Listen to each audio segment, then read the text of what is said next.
அளவுக்கு ஆன் பண்ணிட்டு சொல்லுங்கள். ஓகே ஐயா, கர்த்தராகிய இயேசு கிறிஸ்து நாமத்தில் உங்களுக்கு யாருக்கும் வாழ்த்துக்கள். யோவான் 3:16 படி இயேசு தான் இந்த உலகத்தில் எல்லா மனுக்குலத்தின் பாவங்களை நீர்ப்பதற்கும் மன்னிப்பதற்கும் வந்தார்.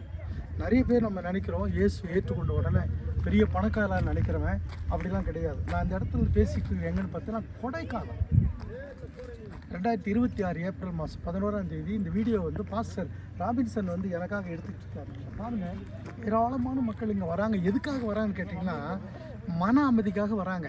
பாஸ்டர் சொன்னார், இங்கே சைலண்ட்டான ஒரு இடம் இருக்குது ஐயா, அந்த இடத்துல எந்த சத்தமும் கேட்காது அப்படின்னு சொல்கிறாங்க. மனித வாழ்க்கைக்கு தேவையானது என்னன்னு கேட்டிங்கன்னா அமைதிங்க. இந்த அமைதி கொடுப்பது இந்த இடமே அப்படின்னீங்கன்னா இந்த இடத்த படைத்தவர் ஒருத்தர் இருக்கார் இல்லையா, அது யோசனை பண்ணி பாருங்க. இந்த அமைதியான இடத்தை படைத்த இயேசு தான் இந்த இடங்களெல்லாம் படைத்தவர்.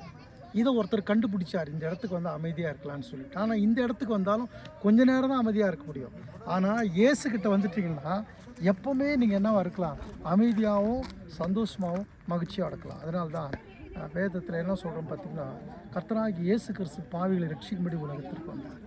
ஏங்க என்னை பாவின்னு சொன்னேன், நம்மெல்லாம் பாவினா என்ன அர்த்தம்னு கேட்டிங்கன்னா கடவுள்கிட்ட விலகி வாழணும், அவ்வளோதான், வேறு ஒன்றும் இல்லை. கடவுளை நினைத்து கொள்ளுங்க, எங்கே இருந்தாலும் அவர் நினைங்க, நல்லது உங்களுக்கு நடக்கும். கர்த்தராகிய இயேசு உங்களை ஆசீர்வதிப்பார். ஆமென், ஆமென்.